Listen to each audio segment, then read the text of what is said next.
पर नमस्कार। आइमा मीडिया में आपका स्वागत है। हाथरस में 121 लोगों की मौत के बाद सियासत दिन प्रतिदिन अपने रंग बदल रही है। हादसे के बाद से जहां सियासी पार्टियां बैकफुट पर हैं, वहीं विपक्षी पार्टियां सरकार को घेरने का कोई मौका छोड़ना नहीं चाहती हैं। हाथरस से लेकर लखनऊ और दिल्ली तक इस मसले पर राजनीति गरमाई हुई है। हाथरस कांड को लेकर विपक्षी पार्टियां योगी सरकार को घेरने में जुटी हुई हैं। हाथरस से लेकर दिल्ली तक इस मुद्दे पर जमकर सियासत हो रही है। राहुल गांधी, सपा सुप्रीमो अखिलेश यादव, यूपी के मुख्यमंत्री योगी आदित्यनाथ सहित अनेक नेता हाथरस गए और पीड़ित परिवारों से मुलाकात की, लेकिन उन्होंने कथित भोले बाबा पर एक भी शब्द भी नहीं कहा। सभी नेताओं और पार्टियों ने प्रशासनिक कमजोरियों को जरूर इंगित किया, मगर बाबा की भूमिका पर एक शब्द नहीं कहा। चाहे सत्तारूढ़ दल हो या विपक्ष की, सबने बाबा पर मौन धारण कर लिया। बहुजन समाज पार्टी की प्रमुख मायावती ने अवश्य बाबा की भूमिका की जांच की बात कही। पूर्व मुख्यमंत्री मायावती ने हाथरस हादसे पर जारी एसआईटी की रिपोर्ट पर सवाल उठाए हैं। उनका कहना है कि रिपोर्ट घटना की गंभीरता के हिसाब से नहीं, बल्कि राजनीति से प्रेरित ज्यादा लगती है।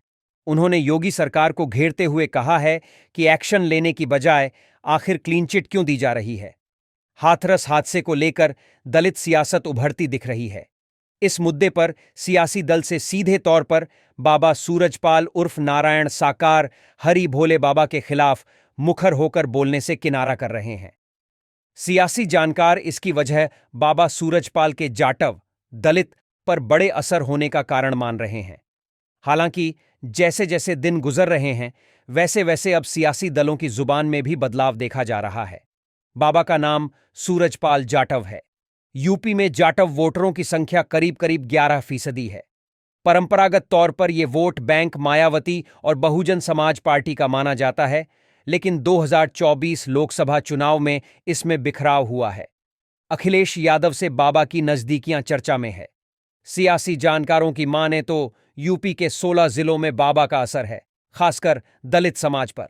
हाथरस पर बड़ी संख्या में मौतों के बाद भी सियासत की चुप्पी हैरान करने वाली है। इसके पीछे बाबा का दलित होना प्रमुख कारण बताया जा रहा है। यहीं से दलित वोटों की सियासत शुरू हो गई। हालांकि अभी कोई चुनाव होने वाले नहीं है, मगर यूपी विधानसभा के उपचुनावों को लेकर सियासत होने लगी है।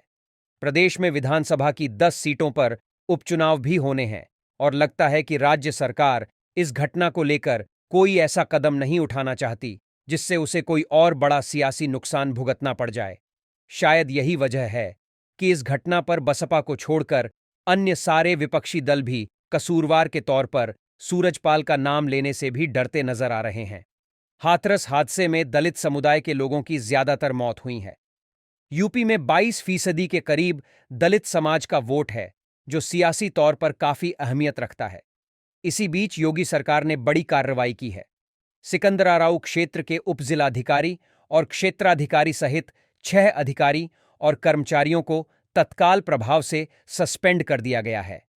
हादसे की जांच को गठित एसआईटी की रिपोर्ट पर यह एक्शन लिया गया है।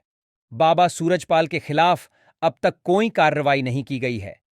एसआईटी रिपोर्ट के आधार पर इस कांड के लिए जिम्मेदार मानते हुए सस्पेंड हुए एक अधिकारी ने भी दावा किया है कि सूरजपाल को क्लीन चिट दी गई है। यह वीडियो आपको कैसा लगा? यदि अच्छा लगा हो तो लाइक कीजिए और कमेंट बॉक्स में अपने सुझाव दीजिए। यदि आपने इस चैनल को अब तक सब्सक्राइब न किया हो तो कृपया इसे सब्सक्राइब कर दीजिए।